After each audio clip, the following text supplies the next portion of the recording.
안녕하세요. CI 법률사무소 이종경 변호사입니다. 오늘은 대한민국 스타트업 글로벌화를 위한 벤처 캐피탈의 역할이라는 주제로 내용을 나누고자 합니다. 목차는 첫 번째로 위기에서 기회를 만들어낸 국가의 사례를 살펴봄으로써 글로벌 진출의 필요성에 대해서 말씀을 나누고, 두 번째는 이를 위한 정부의 역할로 국가적 전략기술 육성 차원의 투자와 산업 클러스터 형성에 대해서 사례를 중심으로 살펴보겠습니다. 마지막으로는 글로벌 벤처 투자 스타트업 생태계 육성을 위한 과제를 법적 이슈를 중심으로 말씀을 나누고자 합니다. 트럼프 2기 출범과 함께 관세 정책 폭풍이 불고 있는 위기 상황이며 중국의 딥시크 출현 등으로 기술 패권 경쟁은 나날이 격화되고 있습니다. 그러한 위기 상황에서 신기술, 혁신기술을 창조하고 만들어내는 기반을 가진 국가는 기회를 맞이할 수 있을 것이라고 합니다. 그러한 나라로 이스라엘이 대표적인 사례입니다. 이스라엘은 2023년 하마스와의 전면전으로 2024년 경제 성장률은 0.6%에 그쳤습니다. 그러나 2025년도 경제 성장률 전망치는 2.4%, 2026년도는 4.3%로 OECD 국가 중 가장 높은 전망치를 보이고 있습니다. 우리나라도 이미 그러한 생태계의 토양을 갖추고 있습니다. 스타트업 게놈이 2024년도 발표한 글로벌 스타트업 생태 보고서에서 서울이 9위에 올랐습니다. 한편 이스라엘의 텔아비브는 실리콘밸리, 런던, 뉴욕시에 이어 4위에 올랐습니다. 각 국가의 혁신 역량과 성과를 평가하여 발표하는 글로벌 혁신 지수에서 오히려 대한민국은 6위이고 이스라엘은 15위에 그치고 있습니다. 그러나 최근의 국내외 정세, 어려움은 별개로 하더라도 이러한 순위 상승에도 불구하고 우리나라 스타트업 생태계의 성장이 둔화되고 있는 것은 아닌가 하는 우려가 있습니다. 2024년 말 기준 국가별 1위 유니콘 기업 가치를 보면 유럽 1위의 핀테크 기업인 영국의 레볼루트는 450억 달러, 중국의 바이텐스는 220억 달러이고 이스라엘 위즈의 기업 가치는 120억 달러, 토스는 70억 달러입니다. 한국의 토스는 주관사 선정 입찰 제한 과정에서 기업 가치가 15조에서 20조 원으로 평가되었습니다. 그런데 이스라엘의 위즈는 2024년도 말 구글의 32조 원의 인수 제안을 받았으나 거절되었습니다. 이러한 차이를 보이는 원인 중에 하나로 시장 규모를 꼽을 수 있습니다. 중국은 충분한 규모의 내수 시장을 가지고 있고 유럽은 범국가 차원의 시장을 가지고 있습니다. 이스라엘은 작은 규모의 내수 시장을 가지고 있습니다. 그러나 글로벌 기업에 인수되거나 나스닥에 직접 상장을 통해 그 한계를 극복하고 있습니다. 실제로 2023년도 미국무 발표 자료에 의하면 이스라엘은 아웃바운드로서 나스닥 상장 외국 기업이 캐나다, 중국을 이어 3위를 차지하고 있습니다. 2023년도 기준으로 이스라엘의 나스닥 상장 기업은 135개에 이릅니다. 이스라엘의 해외 투자 유치 사례, 인바운드 사례로서는 2025년 2월 기준 435개의 글로벌 기업이 포함되어 있으며 그중 포춘 500대 기업은 82개사에 이르고 있습니다. 이에 반하여 우리나라는 2024년 글로벌 생태계 평가에서 전체 점수는 높지만 항목별 평가에서 시장 확장성을 평가하는 마켓 리서치는 2023년도는 1점에 불과하였습니다. 2024년은 7점으로 많이 개선되었으나 여전히 다른 항목에 비해서는 낮은 평가를 받고 있습니다. 창업기업이 해외만을 목표 시장으로 답한 비율은 전체 시장에서 2.1%에 그치고 있습니다. 우리나라도 스타트업 생태계가 세계에서 이와 같이 높은 수준을 차지하고 있고 이것은 2000년대 닷컴 버블이 붕괴되어도 지속적인 지원을 해왔던 정부의 역할이 컸습니다. 이제는 글로벌 진출을 위한 정부의 역할이 중요한 시기입니다. 특히나 글로벌 기술 패권 경쟁이 치열해지고 있으므로 국가 전략 기술 육성 차원의 투자와 산업 클러스터의 형성이 필요합니다. 국가 전략 기술 육성 차원의 투자의 대표적인 예로서 이스라엘 혁신처를 들 수 있습니다. 이스라엘 혁신청은 신기술의 상업화를 주도하고 있는데 그 비결은 첫째, 이스라엘 혁신청은 양자역학, 인공지능, 생명공학 등 혁신 분야에서 트렌드를 먼저 읽어내고 15년 이상의 긴 안목의 장기적 투자를 하고 있습니다. 둘째, 이스라엘 내에 존재하는 글로벌 R&D 센터와의 협업에 있습니다. 이스라엘 혁신청 홈페이지에서도 이스라엘 내 글로벌 기업의 왕성한 활동이 강조되고 있습니다. 이스라엘 혁신청의 장기적인 안목의 투자의 힘은 바로 글로벌 R&D 센터와의 협업에 있습니다. 글로벌 기업이 이스라엘 스타트업을 인수할 때 그 주된 목적을 R&D에 두면서 하이테크를 이끄는 핵심 원동력이 되고 있습니다. 두 번째, 정부의 역할로는 산업 클러스터의 형성을 들 수 있습니다. 산업 클러스터는 민관연의 협력이 이루어질 때 비로소 형성이 되며 오픈 이노베이션의 장이 됩니다. 이 런던의 테크시티는 글로벌 금융위기 무렵까지는 슬럼가였으나 저렴한 임대료로 창업자들이 모여들기 시작했고, 이러한 흐름을 놓치지 않는 영국 정부는 2010년 테크시티 조성 계획을 발표하고 지원을 시작했습니다. 그러자 2008년 15개에 불과한 입주 기업이 2013년 1,340개에 이르렀습니다. 이에 영국 정부는 헤드쿼터 본사 UK 프로그램을 진행하면서 메타, 구글, 마이크로소프트, 시스코를 유치하면서 글로벌 스타트업 생태계를 조성하였습니다. 기업 가치 420억 달러의 핀테크 기업인 레볼루트와 해외 항공 예약 시 많이들 사용하는 스카이스캐너가 있으며 런던은 스타트업 생태계 평가 2위의 도시입니다. 보스턴의 바이오 클러스터는 기존의 하버드, MIT 대학과 병원이 있었는데 2005년도부터 학교 부설이 아닌 전문 바이오 연구소가 설립되고 2008년부터 매사추세츠 정부의 장기 프로그램이 도입되었습니다. 그러자 노바티스 등 글로벌 제약회사가 유입되기 시작했습니다. 이에 다른 글로벌 제약회사의 보스턴 이전과 이들의 네트워킹을 위한 스타트업의 보스턴 유입, 투자사의 유입들이 이루어지면서 거대한 산업 클러스터가 형성하고, 이렇게 일단 산업 클러스터가 형성되면 해당 산업 분야에 이르지 않고 확장되는 특징을 가지게 됩니다. 산업 클러스터는 오픈 이노베이션 환경이 구축되어 글로벌 기업 유치에도 매력적인 요소가 되므로 우리나라 벤처 투자 스타트업 생태계가 글로벌 생태계로 나아갈 발판이 되어줄 것입니다. 이러한 산업 클러스터가 중요한 이유는 오픈 이노베이션 환경이 구축되게 됩니다. 거대 산업은 혁신 기술의 1차 수요가 발생할 수 있는 토양이 되어 스타트업이 싹을 틀 수 있고, 투자를 받아 다시 기업이 해당 기술의 수요처가 되거나 이러한 스타트업을 M&A하여 엑싯의 활로가 됩니다. 세 번째 장에서는 글로벌 벤처 투자 스타트업 생태계 육성을 위한 과제로서 법적 이슈를 살펴보겠습니다. 각 나라의 유니콘 기업은 그 나라의 산업 생태계와 밀접한 관련이 있습니다. 각국이 산업 클러스터를 형성하고 글로벌 기업 등을 유치하고자 하는 것은 궁극은 오픈 이노베이션 환경에 마련해 있습니다.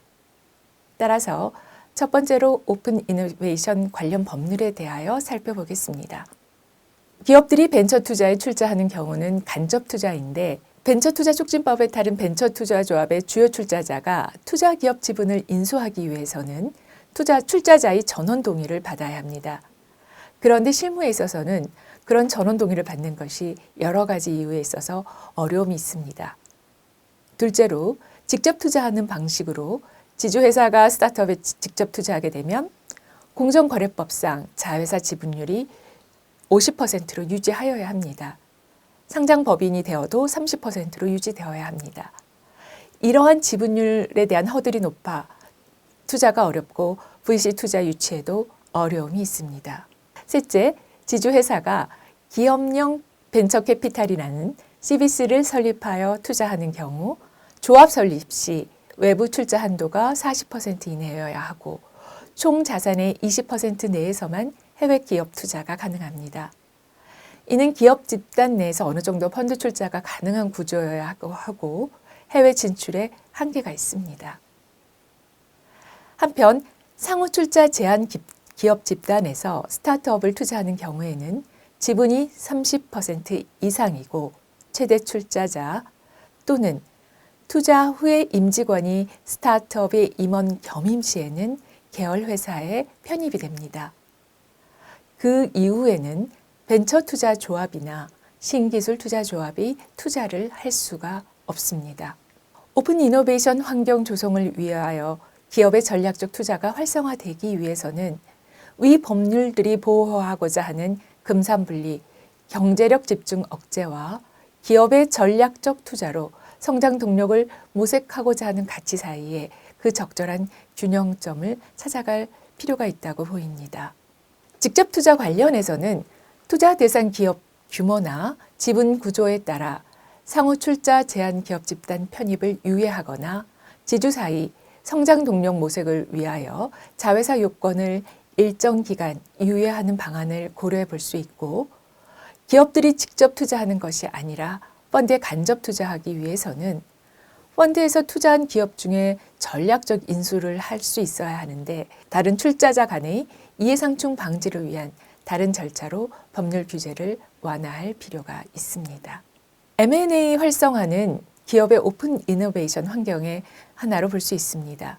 미국에서 이와 같이 기업들이 인수합병에 적극적인 투자를 하는 이유는 혁신 기술을 기반으로 한 신사업은 빠른 의사결정 구조와 기민한 실행력을 갖춘 스타트업이 적합하고 이런 스타트업을 인수함으로써 기회를 놓치면 도태될 수 있는 글로벌 경쟁에서 살아남고자 하는 것이라고 합니다.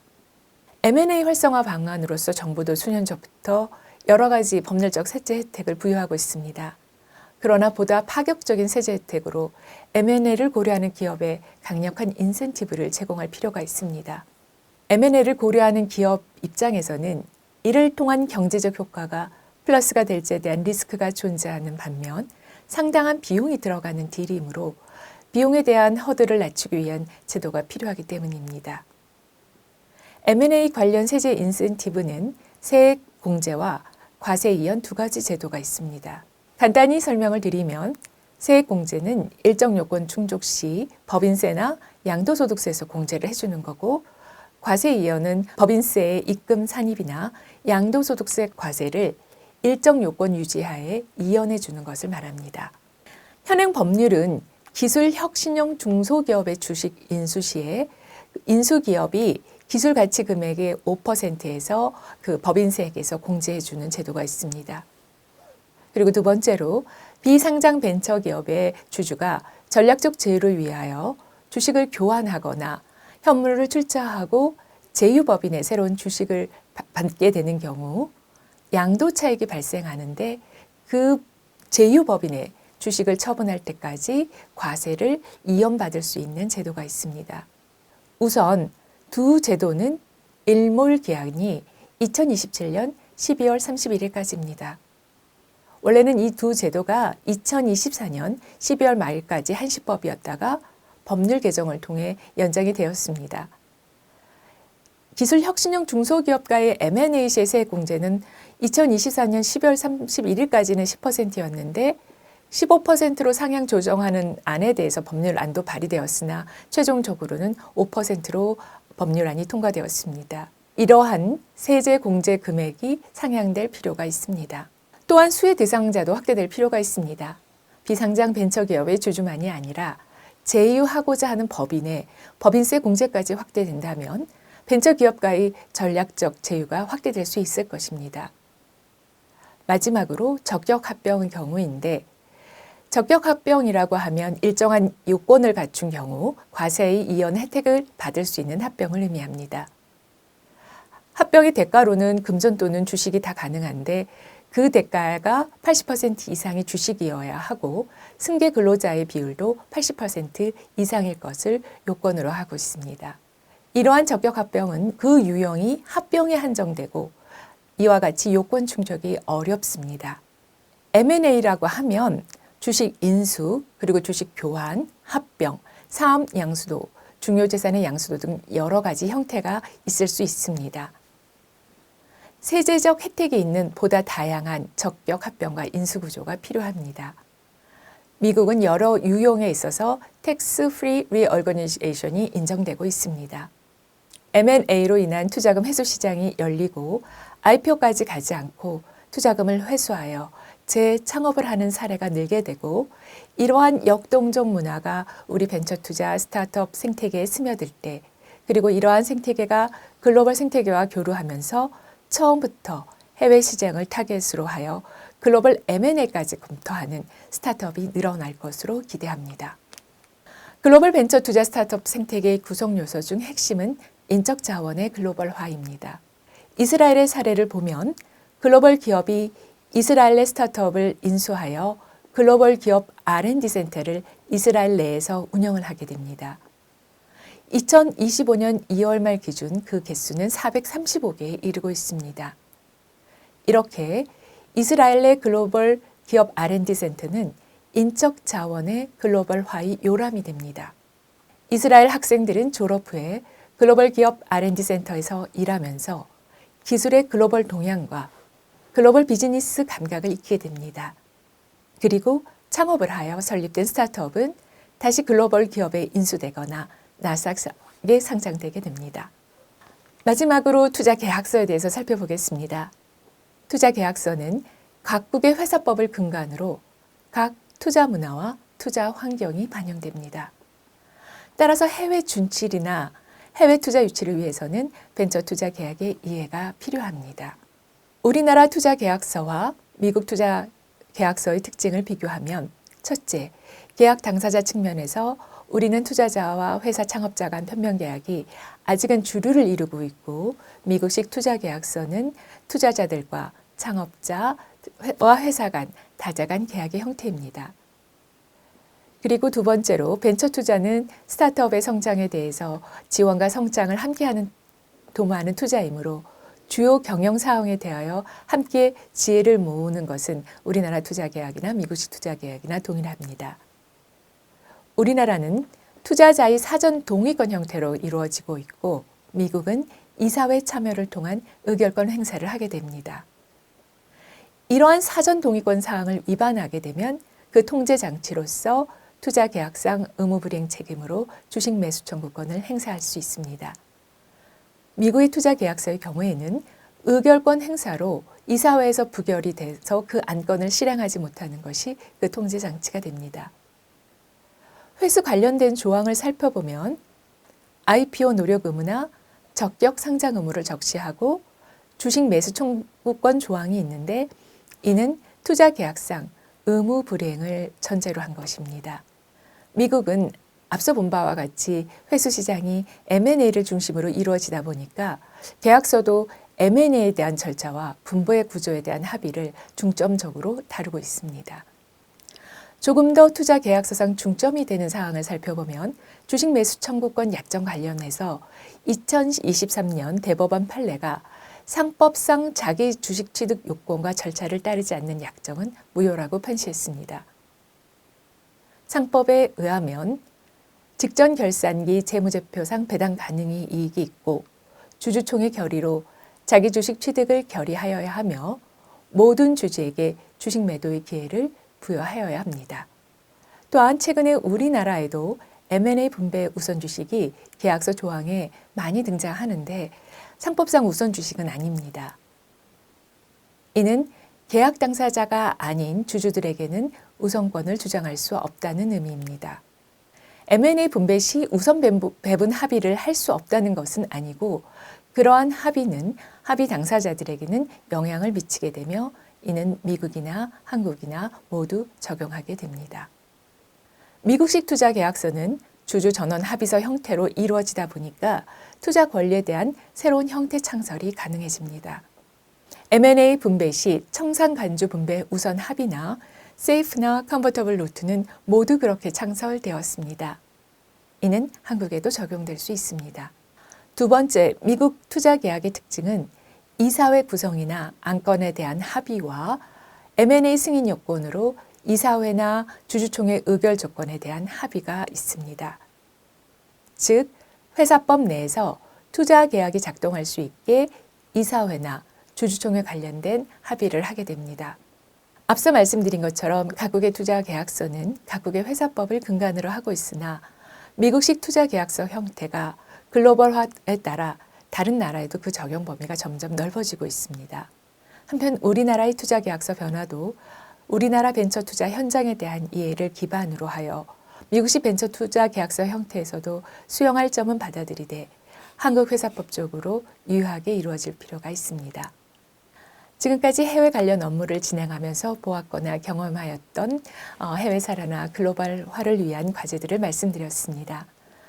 지난날 우리나라가 우수한 인적 자원을 기반으로 해외와의 기술 격차를 좁혀가면서 내수 시장을 벗어나 세계를 향하여 활로를 개척할 때 눈부신 성장을 이뤘듯이 벤처 투자 스타트업이 글로벌 시장을 향해 나아가기를 바랍니다. 지금까지 경청해 주셔서 감사합니다.